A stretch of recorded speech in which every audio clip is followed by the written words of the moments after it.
Right.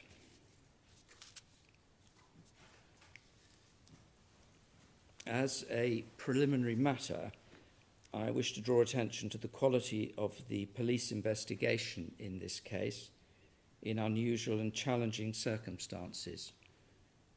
The police are to be commended for their work, in particular those on a list of names that has been provided to me.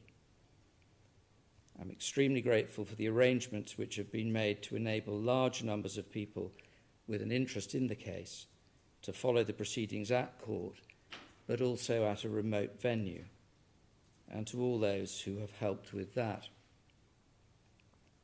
I draw attention also to the work of victim support, who have had considerable involvement in this case and who have done their valuable work to a very high standard.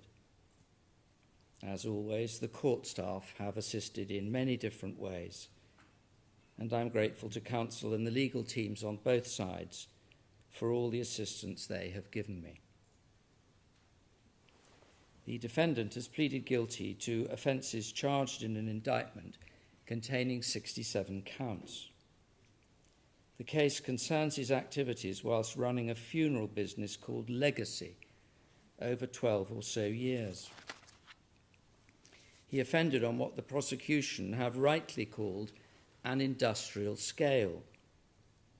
Mr. Wright, King's counsel for the defendant, concedes that he has caused anguish and pain on a scale beyond comprehension.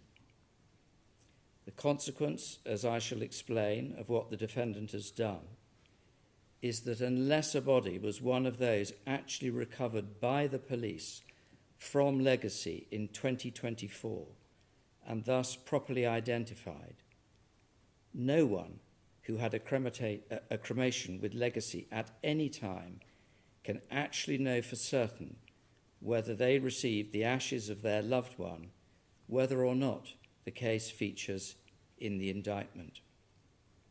A number of people who used Legacy have mentioned this to me in their statements. I do not think that I have ever known offences affect so many people and so many people so deeply.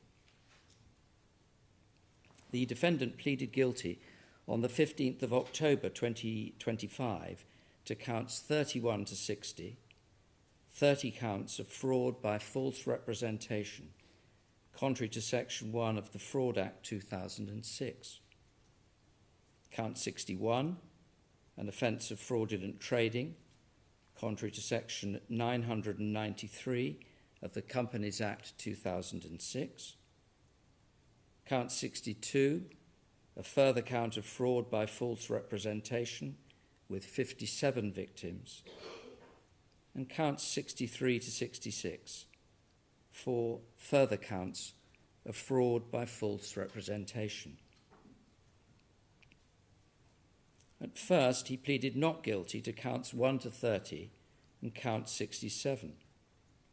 The trial date was set for the 5th of October 2026. However, on the 11th of February 2026, he indicated that he would also plead guilty to those counts, and he did so on the 2nd of April 2026. Counts 1 to 30 charged offences of preventing the lawful and decent burial of a dead body. In this case, it is agreed that burial means the final arrangements made for a deceased person, and so includes a cremation. Count 67 charged an offence of theft, contrary to Section 1 of the Theft Act 1968. He now falls to be sentenced for these offences. No sentence I pass can put right the harm that the defendant has done, particularly where so many deceased persons and bereaved relatives are concerned.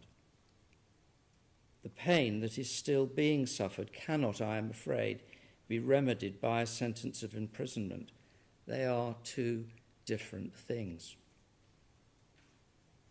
I have very much in mind all those who have suffered in a variety of ways as a result of the defendant's crimes.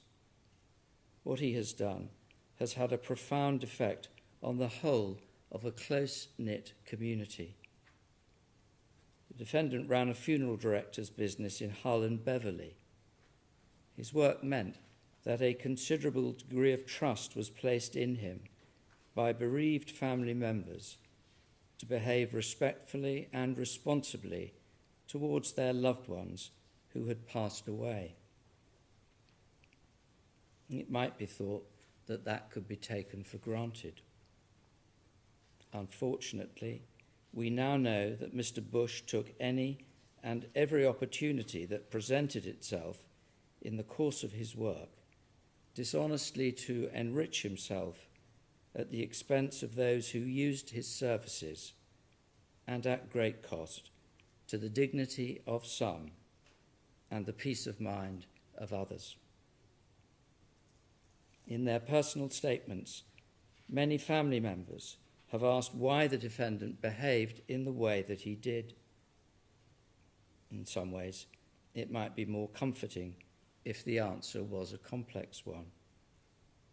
In fact, I have no doubt that the defendant behaved in such a deceitful way because of financial greed. He must unfortunately have a heartless side to him too, which enabled him to treat the living and the dead in the way that he did. And he was very confident that he would get away with what he was doing. He saw no reason, therefore, to moderate the scale of his offending. How did he get away with it? It's not my task to answer that question, but I have sought at least to explore it because it is of such concern to the families. As far as I can see, there were no checks over many years of the way in which he conducted his business. There was no oversight at all, for example, of the conditions in which the deceased were kept in his premises. A single visit might have been enough to bring some of what he was doing to a halt, or even the prospect of a single visit might have meant that some of what he was doing never started in the first place. The proper procedures under the Births and Deaths Registration Act 1953 do not, on the information I have been provided with, appear to have been followed. Once the registrar issues a certificate for burial or cremation, when a relative reports a death, one part of it should be returned to the registrar, confirming when and where burial or cremation took place. That part should be completed by the person responsible for the burial or cremation. I was told that the registrar should check for outstanding returns, but that in all cases here, the relevant parts of the forms were never returned to the registrar. When there is a non-return, the registrar should contact the General Register Office. That did not happen in this case. I was told by Hull City Council and the East Riding of Yorkshire Council that in their view it is not clear whether this would have changed the outcome of this case. The defendant was so preoccupied with his own enrichment that he behaved in a shocking and disgraceful way towards the deceased entrusted to his care, and his behaviour towards their living relatives was characterised by dishonesty, deception, and heartlessness. If he could reuse a coffin that someone had already paid for, he would do so. If it was cheaper not to keep the deceased in refrigerated conditions, he would do that too. The premises at Hessel Road were in an appalling state. Hard though it is to believe, so little was the regard he had for the deceased or for the feelings of their relatives, that he would provide them with what purported to be the ashes of a particular person at a time when that person had not in fact been cremated at all. Whose ashes he provided or indeed what he actually provided at all on some occasions, we cannot know. It is not always clear which deceased person was even in the coffin at the time of what purported to be their funeral service at Legacy. Imagine the feelings of someone who scattered the ashes they were given at what for them was a particularly meaningful location, perhaps because they would be mingled with the ashes of another relative, only to find out after the police investigations that they had not scattered the ashes of their loved one at all. It must have been someone else's ashes. Imagine the feelings of someone who had some of the ashes they were given made into a trinket of some kind to wear as a comfort and a remembrance of a departed relative, only to find that they had been given the ashes of a completely different person. Imagine the feelings of parents on discovering that they had not been given their baby's ashes, but an unknown person's ashes, or something else altogether. And now they have nothing. These are examples of the harms the defendant has done. Unfortunately, we do not have to imagine how anyone would feel in the circumstances I have outlined. I have heard from the people who these things happened to over and over again. I have them all very much in mind, each one. What the deceased lacked in dignity whilst they were in the care of Legacy is more than made up for by the dignity with which their relatives have conducted themselves on their behalves in these proceedings and the way they have spoken about their loved ones. Each one brought to mind for all of us, not as a count in an indictment, but for the precious individual that they were. Many of the relatives and friends have expressed feelings of guilt about what happened. That is not unusual in criminal cases.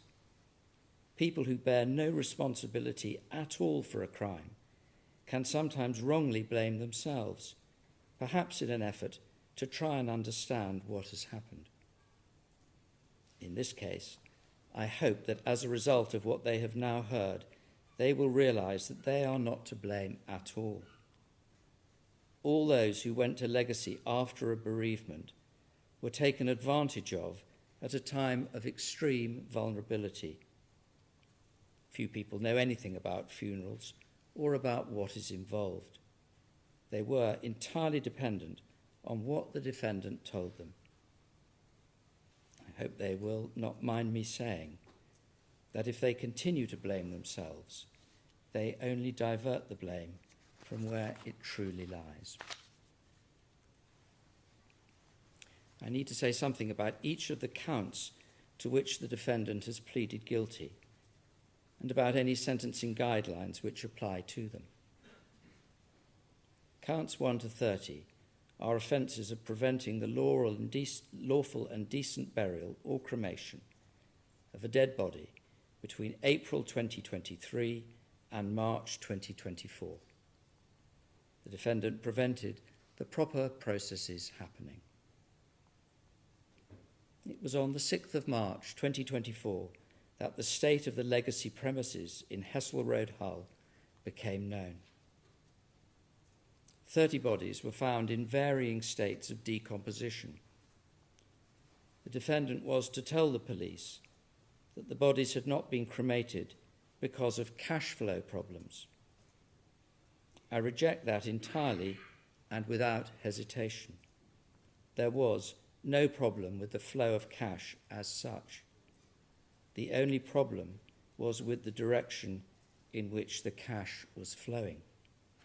It should have been funding what the defendant's customers had understood they were paying him for, namely the proper care of the remains of a deceased person in accordance with the normal and expected practices of a competent funeral director.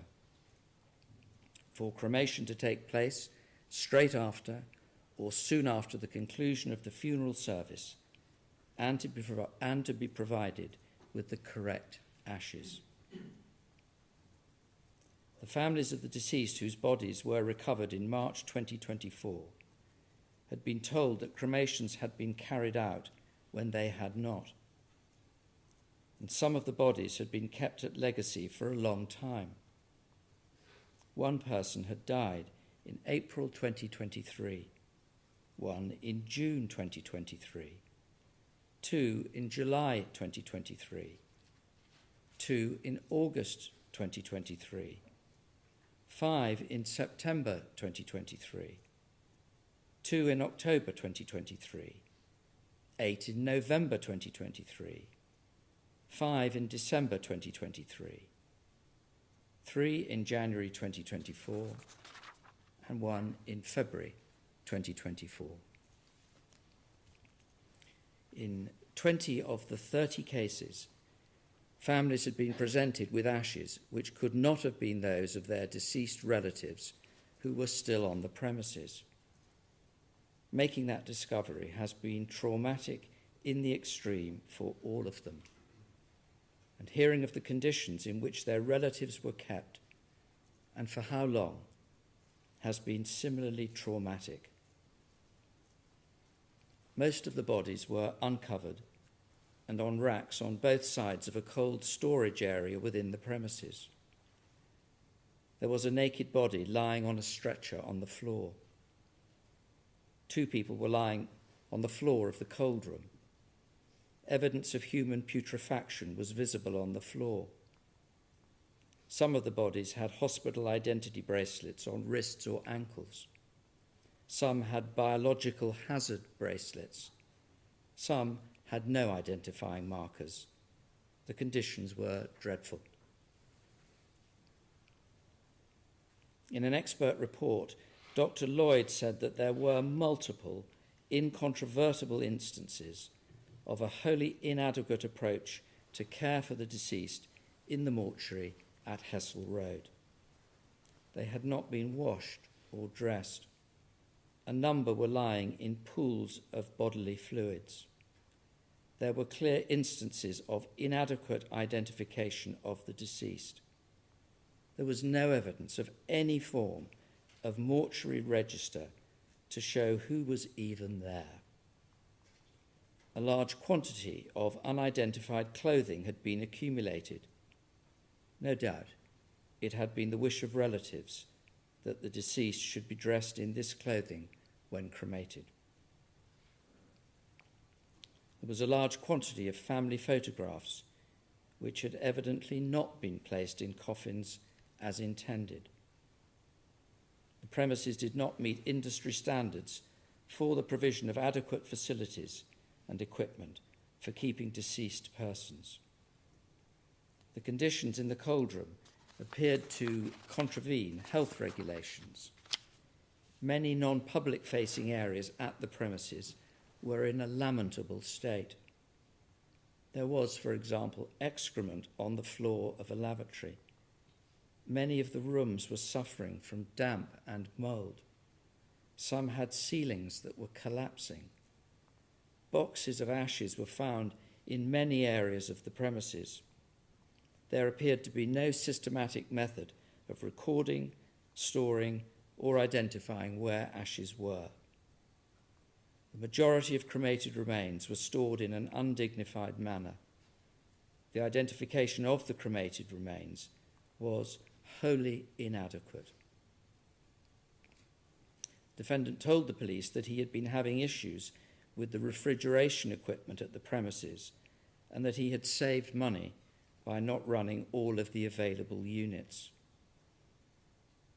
I have no doubt whatsoever that there was plenty of money available to repair or run units if he had only chosen to apply it in that way.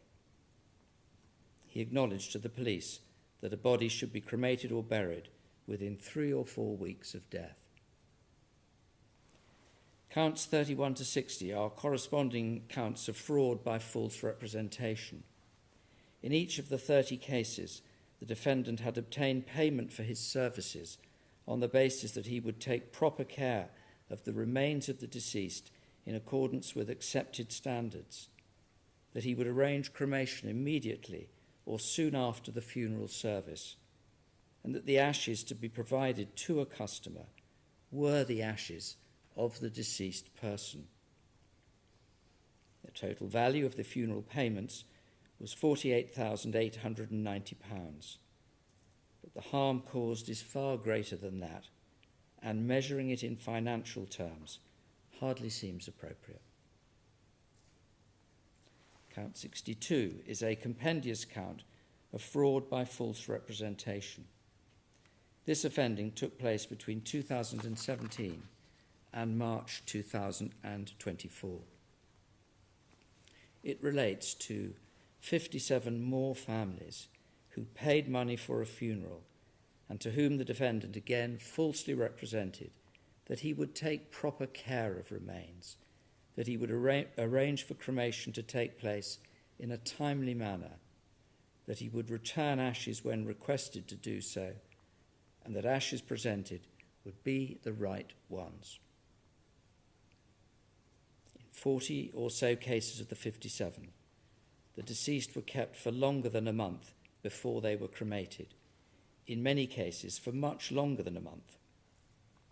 For example, 266 days, 201 days, 178 days, 167 days, 156 days, and 141 days. At least as long as some of the periods of time which led to the 30 counts of preventing lawful burials. For count 62, those periods of time have not been charged as preventing lawful burials, so the defendant is not to be sentenced for that. But I do take account of this aspect as an incident of the appalling care that the defendant actually provided, having falsely represented that he would care for the deceased properly. These discoveries have caused unimaginable heartache and distress. No ashes were returned in 11 cases of the 57. In 46 cases, relatives were given the wrong ashes. How betrayed they now feel. Husbands and wives, partners, parents, children, grandchildren, now discovering that they are left with nothing, or in some cases we heard, an empty plastic bag or a teaspoonful of ash which the police managed to recover for them. The total value of the funeral payments made to the defendant on this count was £86,868. But again, it hardly seems right to mention it. The principal harm was caused in different ways. Counts 63 to 66 are distressing for a reason of their own. They are 4 further counts of fraud by false representation, which relate to babies of between 7 and 18 weeks gestation, who were brought to the defendant for cremation. The false representations are as before. Ashes were presented in each case. However, in the case of baby Sonny, the police found the remains in a paper bag on the floor of the premises. At first, the police thought that they had found a little bird. Sonny had been in Legacy for almost 2 years. His mother thought that he had been with her. An expert thought that what she had actually been given were not original baby ashes. In baby Woolston's case, the actual remains were collected by the defendant from the hospital after other ashes had already been presented to his parents. Again, in the expert's opinion, the ashes they were given were not original baby ashes. In baby Tommy's case, although ashes were presented, ashes bearing the correct name were subsequently found by the police at the Legacy premises. The presented ashes did not appear to be original baby ashes. baby Ness's mother, had been provided with an urn before the defendant had collected the right ashes. The right ashes have sadly never been recovered. The police took possession of the contents of the urn which had been provided to the family. The contents consisted of wadding and pieces of bone, obviously not from a 12-week-old in gestation. There were some ashes which, in the expert's opinion, were the ashes of an adult. Thus, there are a total of 91 offences of fraud by false representation, and 30 of them stand alongside the 30 offences of preventing the lawful and decent burial of the bodies found at the Hessel Road premises. As I have said, the awful truth is that anyone whose loved one went through legacy at any time when it was operating can now have no confidence as to how they were treated or as to whose ashes they have, unless, of course, they were one of the 30 bodies recovered in March 2024. There are no sentencing guidelines for offences of preventing the lawful burial of a body. No analogous guidelines which might help, and there is no case decided by the Court of Appeal which is factually similar, although some assistance can be derived from the case of Russell, 2023, EWCA Crim 1080. I have to assess culpability and harm, aggravating and mitigating features, and I must have regard to the purposes of sentencing. Although the case of Russell turned on very different facts, the court did identify some of the harms which flow from any offence of preventing a lawful burial. In Russell, the deceased had died in the offender's flat. The offender said he had died after taking heroin. He had died 2 to 3 weeks before the police found the body. The Court of Appeal said that the harm involved in such cases usually included 1. The indignity and degradation caused to the deceased. 2. The misery caused to family and friends as a result of anxiety whilst the person was missing. That does not apply here, but the anxiety of the identification processes whilst the police were making their inquiries has been to similar effect. 3. Subsequent knowledge of the degrading circumstances following death. 4. The impact on the ability to have a decent funeral and burial. 5. Risks to health. 6. The prevention of an appropriate and timely investigation into the circumstances and cause of death. That does not apply here. The court said that the offence involved a serious affront to public standards of decency. The Court of Appeal said that where the offence had been committed to prevent an investigation into the cause of an unnatural death, so, for example, to try and conceal the fact that somebody had been unlawfully killed, a sentence in the order of 5 or 6 years imprisonment could be appropriate before considering aggravating and mitigating features. At the other end of the scale, where there had been no deliberate concealment but a passive failure to report the death, the starting point would be in the order of 18 months to 2 years imprisonment. Viewed in isolation, I think that a single offence of the kind committed in this case would sit somewhere between those two examples.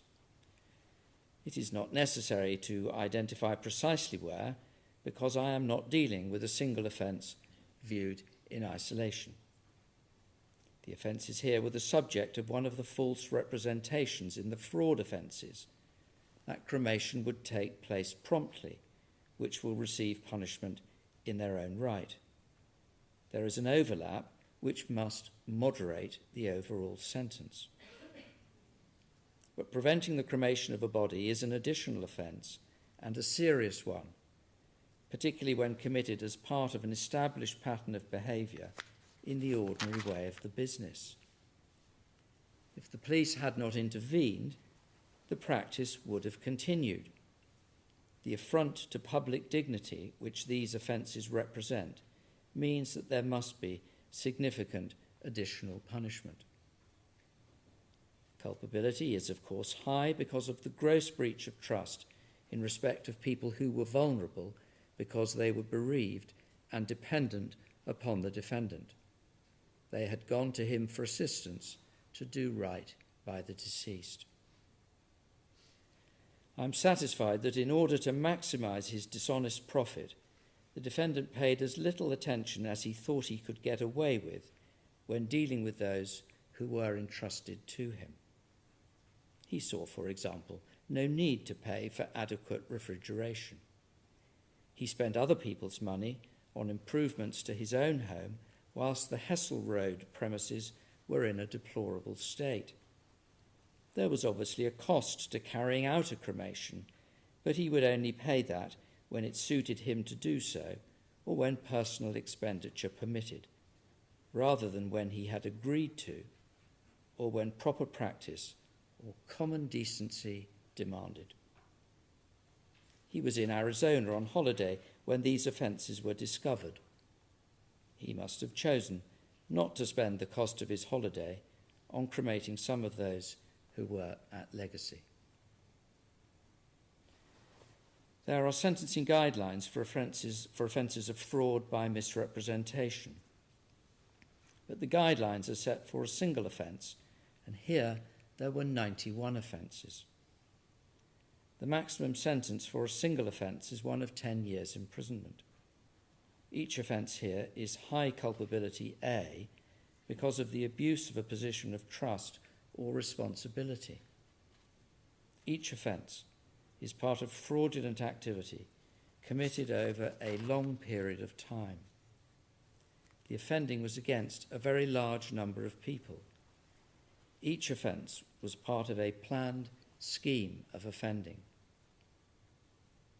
I think it is better and fairer to use the overall financial loss in counts 31 to 60 to categorise the offending for the purposes of the sentencing guidelines, rather than to focus on a specific figure in each individual count. The overall figure is just short of £50,000, which constitutes Category 3 harm in the guidelines. If a victim is particularly vulnerable or suffers serious emotional or psychological harm, the guidelines provide for the harm category to be increased. Both factors are present here. So this is at least Category 2A offending, which has a starting point of 5 years custody and a range of 3 to 6 years custody. There are 4 culpability A factors and so much additional harm that this offending would certainly merit 7 years imprisonment after a trial, having taken account of such slender mitigation as there is, apart from the pleas of guilty. 7 years imprisonment is the starting point for a Category 1A offence. Counts 63 to 66 are further such offences in the 2 or 3 years before the defendant's arrest. When they are seen in the context of counts 31 to 60, they should receive the same sentences. Count 62 is an amalgamated charge of fraud by false representation, which encompasses 57 cases between 2017 and 2024. The monetary value of the loss is just short of £78,000, so again, that would initially constitute Category 3 harm. However, the additional harm would move it up to Category 2. But in my judgment, the long delays in cremation in many cases comfortably put the case in Category 1 harm, and after a trial, a sentence of at least 8 years imprisonment would have been appropriate, taking account of such very limited mitigation as there is, aside from the pleas of guilty. Count 61 is a count of fraudulent trading. It reflects the dishonest sale by the defendant of funeral plans to 226 people who paid £562,150 £117 on the understanding that the money would be held either with Legacy itself or by a third-party insurer. This was separate and distinct offending from the fraudulent conduct I have dealt with thus far. Regulations stipulate that client money should be held securely in a separate account. None of the funeral plans was transferred to a third-party insurer, and monies from the prepaid plans were transferred into the personal accounts of the defendant and his wife. The defendant used paperwork purporting to show that funeral plans were with legitimate providers, but no money was ever received by them. 16 people who had funerals had died before the police investigations began.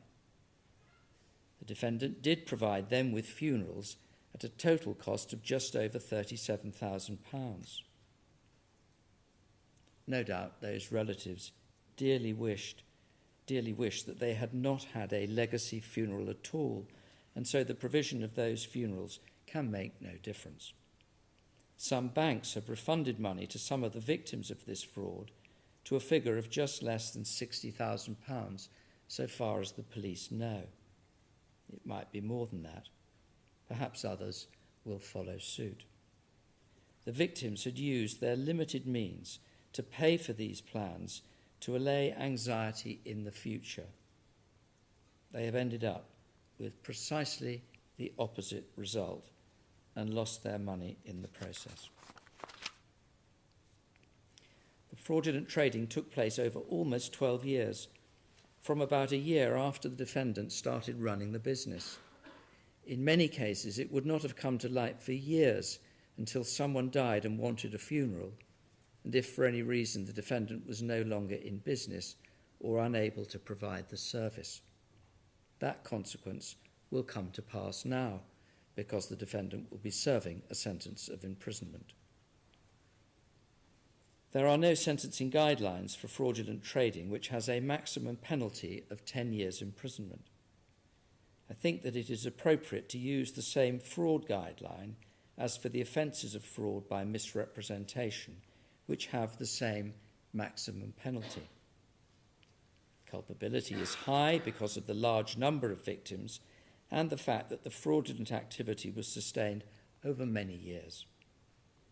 The defendant was also in a position of trust and responsibility, which he abused because he was supposed to keep the money for funerals safe and secure until a funeral needed to be paid for in the future.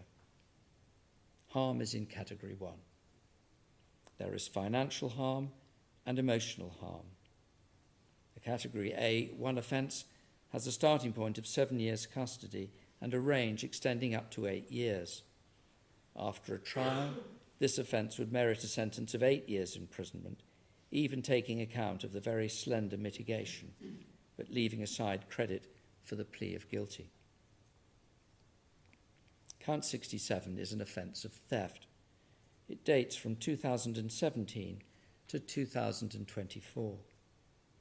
It relates to 12 charities that did not receive donations collected at the end of funeral services.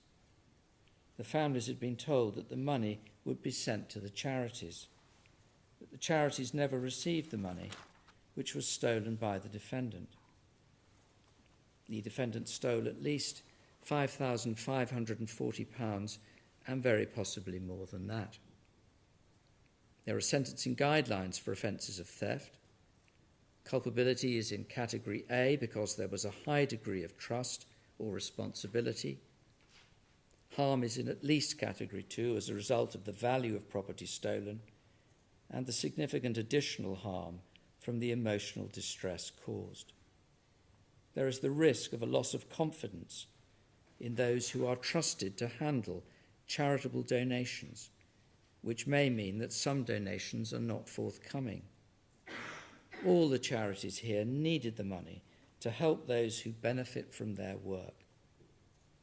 A Category 2A offence has a starting point of 2 years custody and a range extending up to 3.5 years custody. This offending took place over a period of time.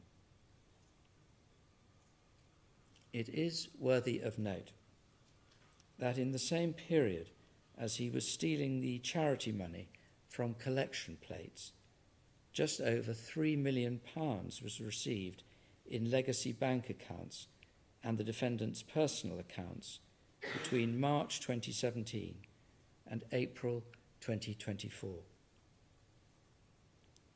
In the same period, £369,000 was transferred from those accounts to the defendant's wife's accounts.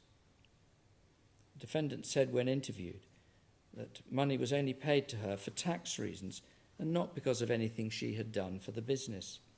So he was not paying her for any work she had done.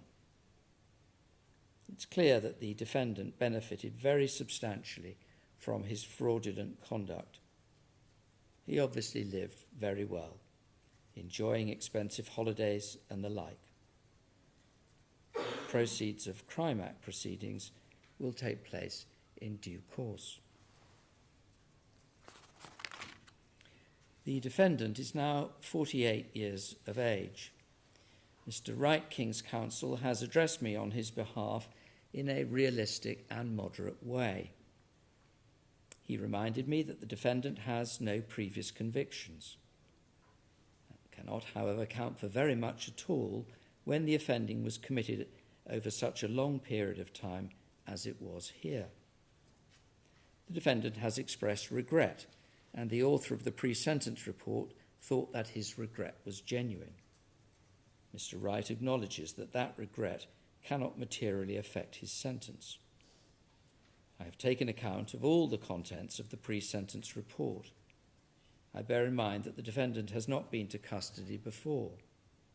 Mr. Wright has told me that the defendant has heard very clearly what his victims think of what he has done, and no doubt they will continue to express their views. Mr. Wright has reminded me that the defendant has a family who, he explains, have been devastated by what has happened. I'm afraid that in a case of this gravity, personal mitigation would have to be very compelling indeed before it could affect the outcome in any significant way. The best mitigation is to be found in his pleas of guilty. I accept that admitting what he has done without reservation is some evidence of another side to him. I'm satisfied that 25% is the correct amount of credit for the first pleas of guilty which were entered. The judge extended the time for credit from the plea and trial preparation hearing as if those pleas had been entered at that hearing. I appreciate that the papers in the case are substantial, but I am satisfied that it would have been a straightforward matter for the defendant to decide at that stage or earlier whether or not he was going to plead guilty to the main dishonesty counts. He knew better than anyone the deceptions that he had practiced, and for so long. He could not have been in any doubt about it. And so the credit cannot be any more than 25%. I shall allow credit of 20% for the remaining pleas. Again, the defendant knew very well how long he had retained bodies for before they were cremated and what happened to money from funeral collections. This means that there will be a reduction of 20% in respect of counts 1 to 30 and count 67, and 25% in respect of the remaining offences. A very important factor to take into account is the need to ensure that the total sentence is just and proportionate. This is known as the totality principle. When sentencing for more than one offence, the overriding principle of totality is that the overall sentence should reflect all of the offending behaviour with reference to overall harm and culpability, together with the aggravating and mitigating factors relating to the offences and those personal to the offender, and be just and proportionate. Sentences can be structured as concurrent, to be served at the same time, or consecutive, to be served one after the other. There is no inflexible rule as to how the sentence should be structured. It is usually impossible to arrive at a just and proportionate sentence simply by adding together notional single sentences. Ordinarily, some reduction is required. I have taken these principles from the Sentencing Council's guidelines. In this case, I have taken account of the fact that the offences contrary to Section 1 of the Fraud Act 2006, reflected in counts 31 to 60, 62, and 63 to 66, represent an overall pattern of offending by the offender of the same kind, albeit against many different victims. The offences of preventing burials in counts 1 to 30 have some overlap with counts 31 to 60, but involve such indignity to the deceased and such anguish for the relatives that they must result in extra punishment. But I shall sentence all the Section 1 offences and the prevention offences as one group, with the prevention offences as the lead offences. The funeral plan fraud was quite separate and distinct. The defendant obtained a vast amount of money from it, and a very large number of people have been very badly affected. Thus, the fraudulent trading must receive a consecutive sentence. For reasons which are obvious, the nature of the thefts in count 67 also requires additional punishment. The offence-specific guidelines provide for consideration of totality at something called Step 5, but I have kept totality in mind at all stages so as to ensure that the overall sentence is just and proportionate and reflects all the different offending. The sentences for the funeral plan fraud and for theft will be moderated so that the overall length of sentence remains just and proportionate whilst reflecting all the offending. Prosecution submitted that, taking account of totality, the overall sentence before giving credit for the pleas of guilty would be in the range of 20 to 25 years imprisonment. Mr. Wright said that he was not going to descend to figures, but I did not understand him to take issue with the prosecution's bracket. In any event, I have considered the matter for myself, and I have made my own assessment as I must. The responsibility is mine. Mr. Wright asked me to bear in mind what he described as the whole sentencing landscape, so the whole range of offences which come before the courts when considering the eventual sentence here. I take his point, but in the final analysis, judges have to deal with the cases before them. Conducting comparison exercises with other offences not before the court would make sentence an impossibly complex task. Mr. Wright was not, of course, suggesting that I do that, and I have his cautionary note well in mind. Factors present in this case will not be present in other cases. For example, the duration of the offending, the gross breaches of trust, the number of people affected, the indignity visited upon the dead by preventing burials, and the outrage and heartache that all this has caused. This is, of course, a complex sentencing exercise. There are many possible ways to go about it, as Mr. Wright said. And there is never any single correct sentence. There is a legitimate range. Sentencing is not a mathematical process. There are people involved. Accommodations and adjustments have to be made at different parts of the assessment. It is the overall position that matters. I am conscious that for those who have suffered, no sentence could ever be long enough. Whilst I understand that sentiment, I cannot, of course, arrive at my sentences on that basis. Of the sentences I am going to pass, the defendant would presently serve 1/2 before being released on parole licence. There are proposals to reduce this to 1/3, but their implementation has been paused. If, during the currency of the licence, he commits another offence, or does not comply with the conditions of the licence, he will be returned to custody. The law is that the length of a sentence is not to be influenced by the proportion of it that the defendant will serve. See Round and Dunn, 2009, EWCA Crim 2667. At paragraph 44, Lord Justice Hughes said, quote, "The general principle that early release, licence, and their various ramifications should be left out of account upon sentencing is a matter of principle of some importance." That statement was approved by the Lord Chief Justice in Attorney General's reference number 27 of 2013, 2014, EWCA Crim 334. The position is, therefore, that judges determine the length of sentences, Parliament decides what proportion a defendant must serve. These offences were committed in the course of the defendant's work as a director of the legacy company. The defendant behaved dishonestly almost from the outset and for many years. He used the company to put his dishonest plans into effect. He kept almost no records. He abused his role as a director.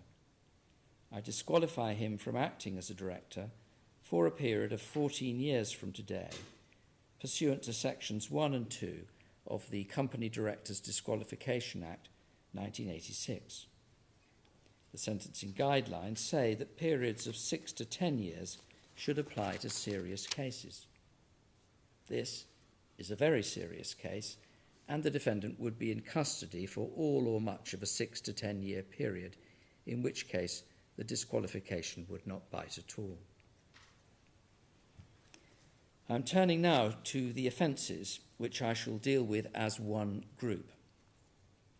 With 25% credit for plea, the sentence on each of counts 31 to 60 and 63 to 66 is one of 5 years and 3 months imprisonment. With 25% credit for plea, the sentence on count 62 is one of 6 years imprisonment. All those sentences will run concurrently with each other. I shall take account of this offending as part of the sentence for counts 1 to 30 because there is a degree of overlap. Counts 1 to 30 are the lead offences for this section of offending and must obviously reflect the extra punishment for preventing the cremations. After a trial, and taking account of such very limited personal mitigation as there is, the sentence on each of counts 1 to 30 would be a sentence of 19 years imprisonment. That must be reduced by 20% to take account of the pleas of guilty. The result, rounded down by 2 months or so, is a sentence of 15 years imprisonment on each of counts 1 to 30. Those sentences will run concurrently with each other and with the sentences on counts 31 to 60, 62, and 63 to 66. Count 61, the fraudulent trading, represents separate and distinct offending. With credit for plea and allowing for totality, the sentence on count 61 is one of 4 years imprisonment to run consecutively to the sentences on counts 1 to 30. Making the same allowances, there will then be a consecutive sentence of 12 months imprisonment on count 67, so consecutive to the sentence on count 61. Mr. Bush, will you stand? The total sentence in your case is one of 20 years imprisonment. You may go down.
that's it down. Oh, sorry, the line I forgot down.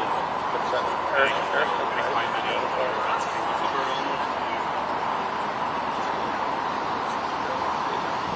yeah, it is, yeah. Yeah. And I hate them over here. The dogs are going to get pulled off.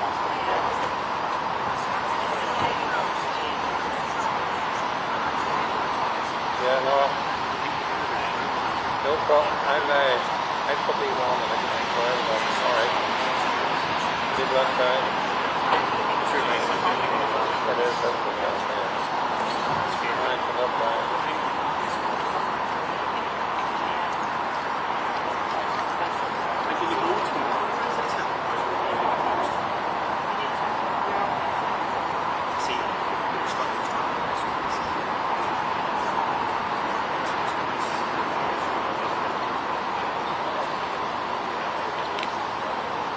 Hello, how are you doing?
just to know we're live.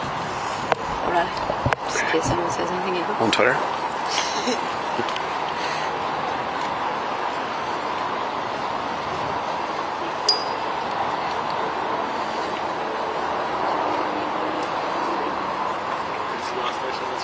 One, two, three, four, five, six.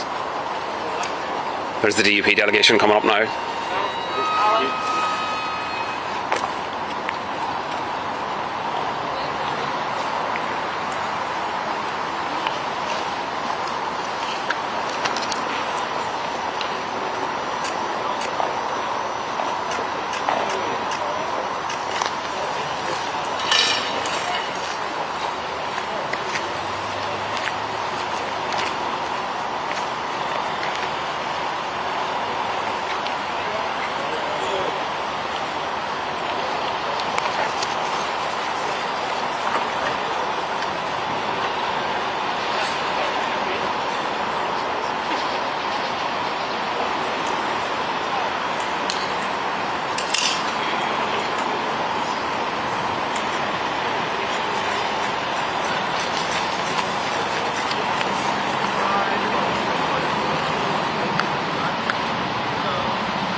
Especially then.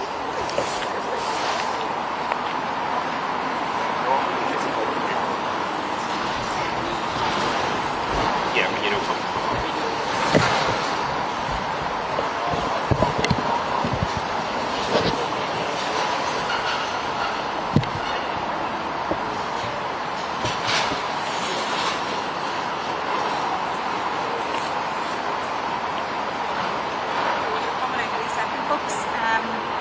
Do a bit of a kind of speedy when they come out, and then we'll go to questions. Okay, I'll call you all in if that's all right. Yeah. Don't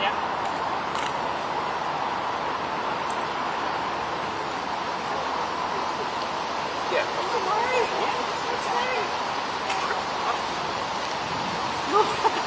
No, and then I was like,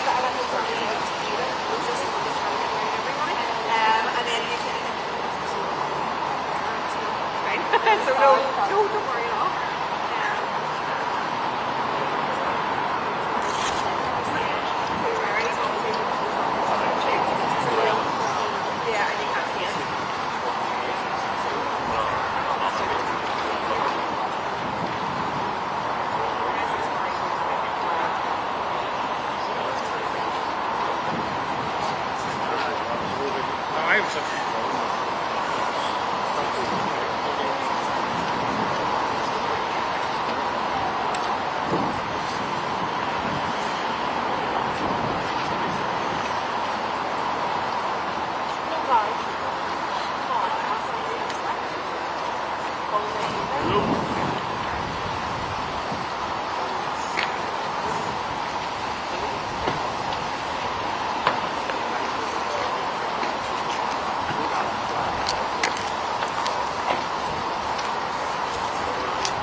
Sorry, I meant to mention that. Don't worry.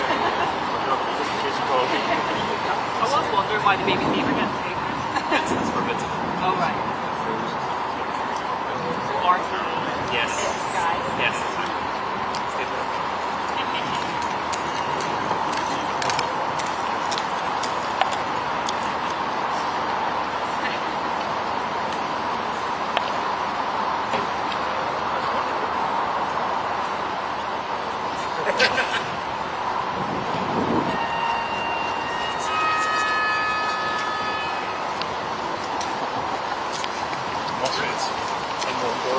One door ago.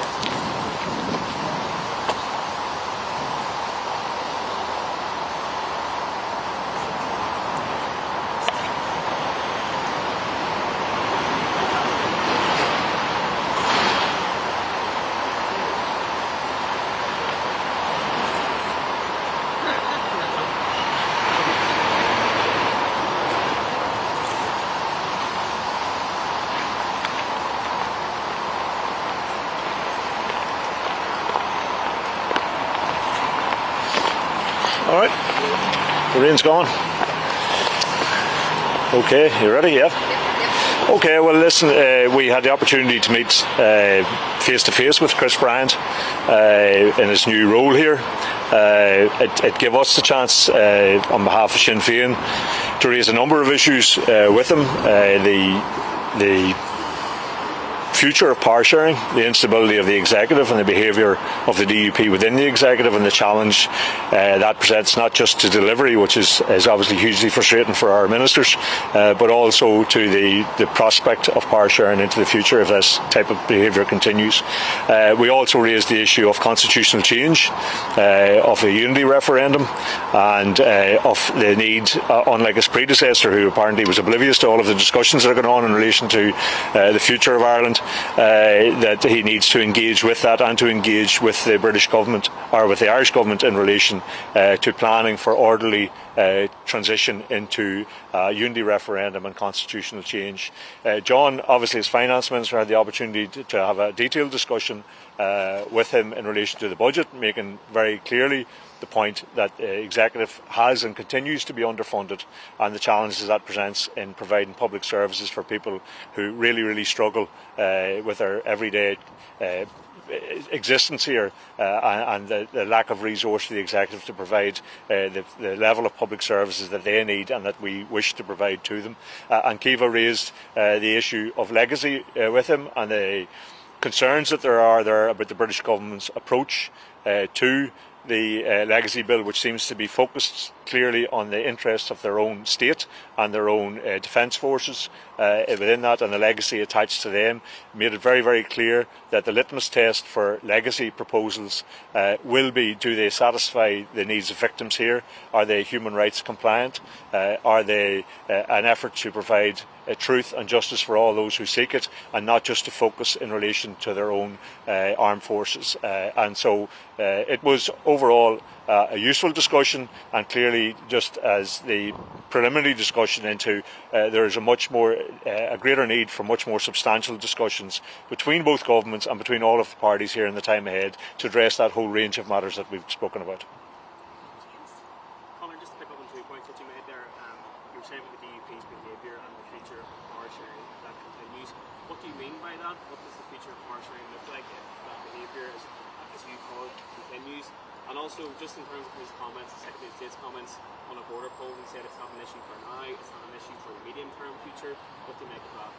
Well, the issue of power sharing is, and we're wedded to power sharing, and we made the point to him that Martin McGuinness once made: we're in Stormont trying to deliver power sharing because we want to be there. The DUP are there because they have to be there.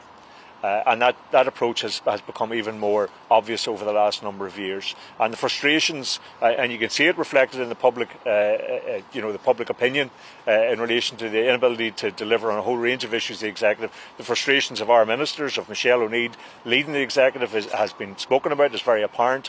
And I mean, and we put this paper to Chris Bryant and talked about our proposals in relation to reform of the executive and what needs to be done to ensure that the executive can work and can deliver for people.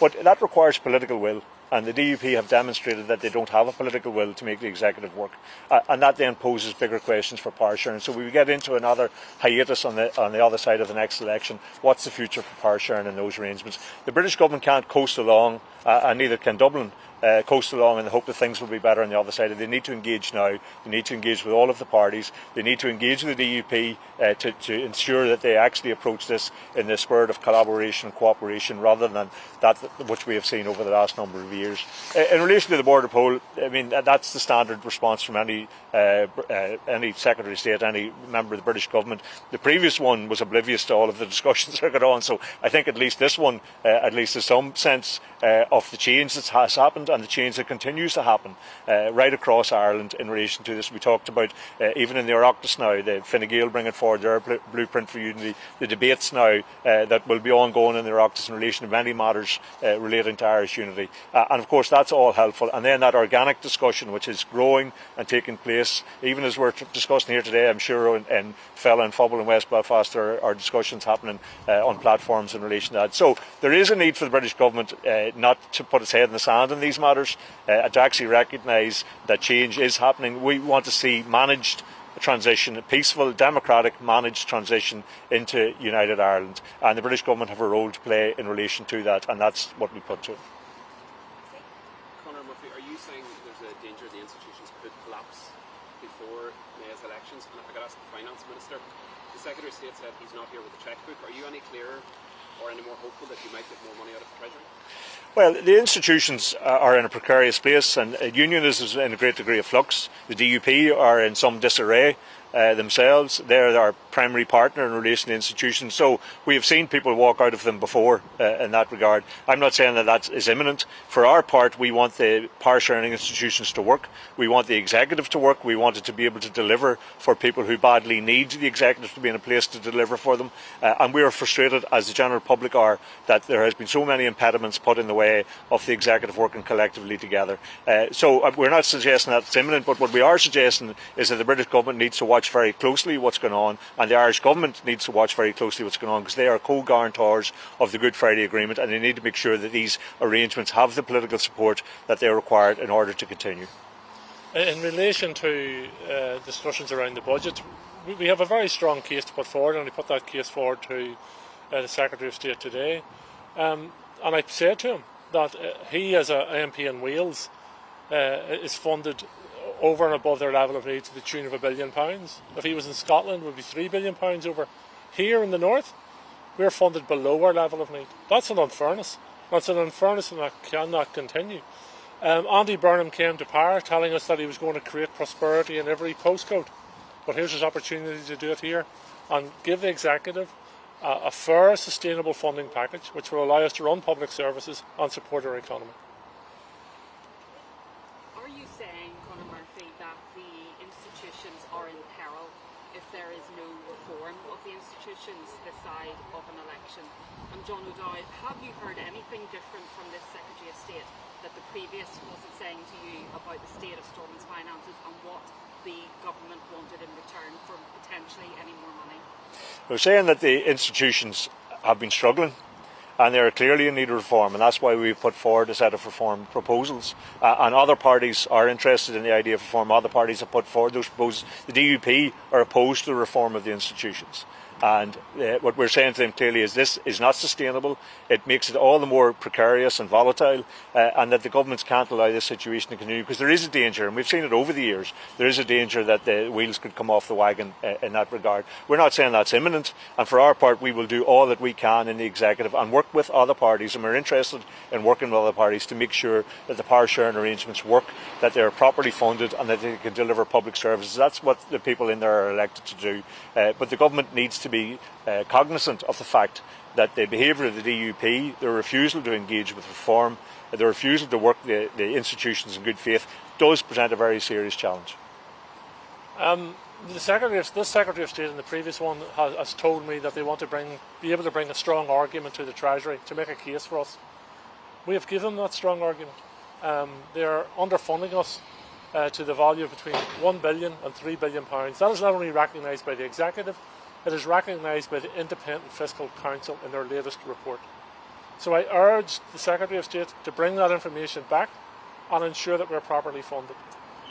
As I say, this is a fairness argument. We are being treated unfairly. We are being expected to deliver public services with less money than elsewhere. We're being asked to support our economy with less money than elsewhere. All we're saying is give us the tools to do the job, and then the executive has to get on and do its job. Is he showing any sort of signs of being more sympathetic? Well, in fairness, it's our first meeting with him. He listened. He has his own point of view on a number of matters, I'm sure. But if he is serious about bringing an argument back to the Treasury, he has one in front of him.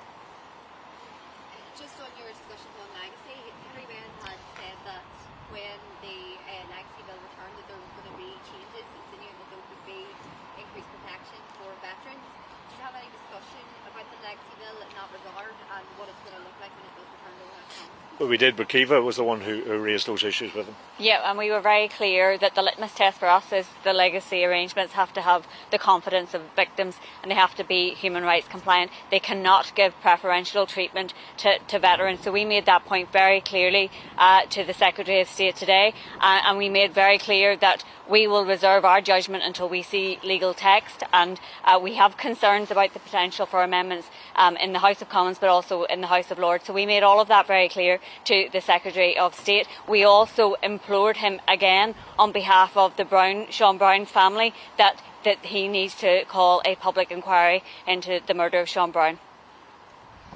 Yeah, can I just ask you, he flew in this morning and the very first thing he did was visit a missile factory in East Belfast. He says that's about looking to the future, good jobs and investment. Do you agree? Well, I mean, it's his call of where he goes. To be quite honest, I think there are a lot of things that he could look at here in the north that are much more positive and much more beneficial. I mean, but the British government's view, and that's where we see Treasury spending being directed in that, is all about defence, is all about the arms industry, is all about war and their support for the genocide going on in relation to Palestine and Gaza in particular. So, I mean, in many ways that just reflects where the British government mindset is, which is about arms being more important than the job creation in areas which can actually bring benefit to society. So, I mean, that's where he is. That's a matter for him. It's not somewhere where we would have chosen to go. And we think there is much more can be done in terms of supporting, as Kiva has been doing over in her time in the economy department, of supporting sustainable, good jobs, of trying to bring forward legislation to actually make people's working conditions better and ensure that there's regional balance in terms of our investment right across the north here. Okay, thanks very much.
I'll go with you as well. I just want to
Yeah, because I'd reference checklist and checkbook and everything in the list. Yeah, I do. So I mentioned that. Okay, right. Talk to you sooner. Or later.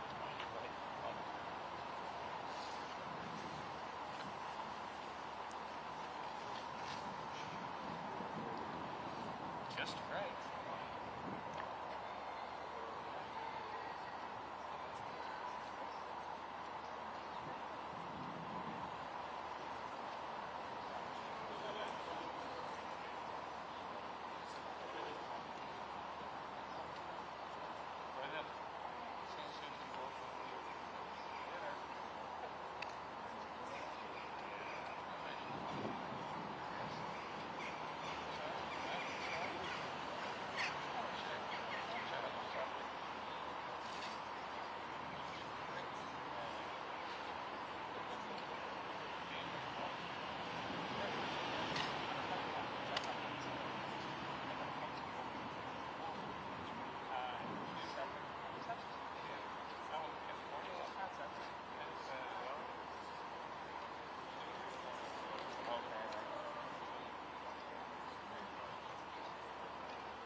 just hit home then.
Ice out there.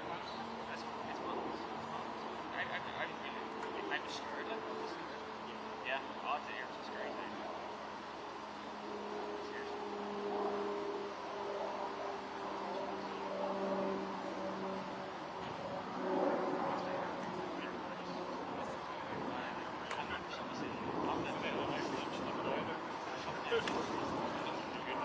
Where? Yeah, really well. Yeah.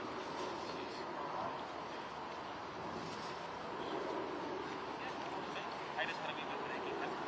One day.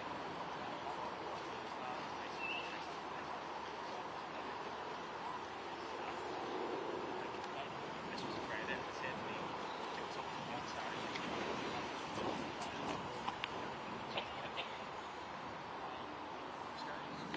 I'm glad she's good. What?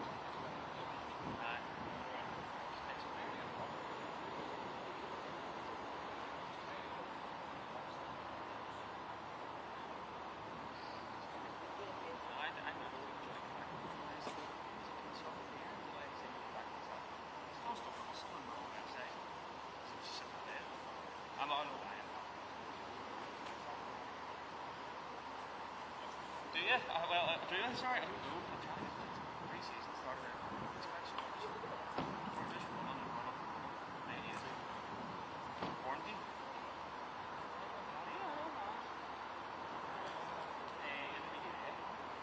So, it's going to be changed around yesterday.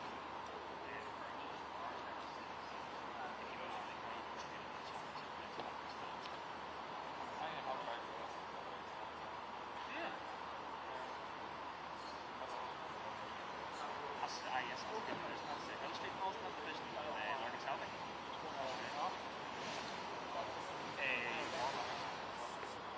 you're on one, go to the backside Lardy Celtic.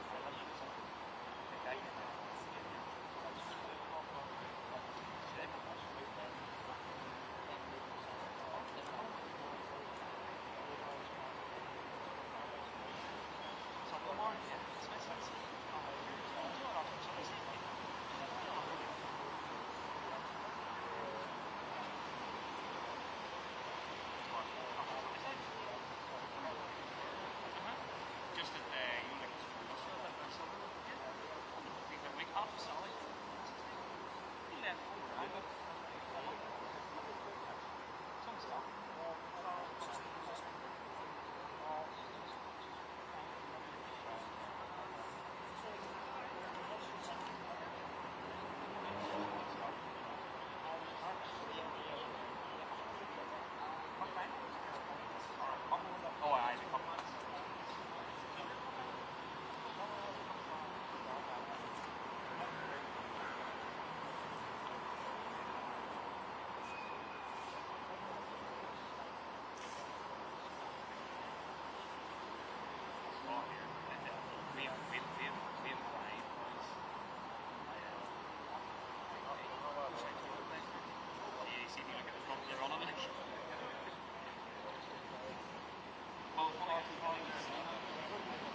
not just inject yourself.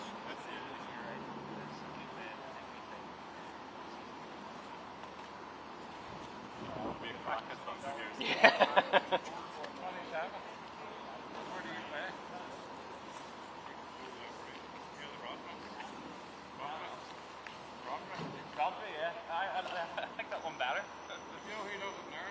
See?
Sorry, 2 seconds. I'm turn this off. I want to save the battery. 2 seconds, 2 seconds.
We're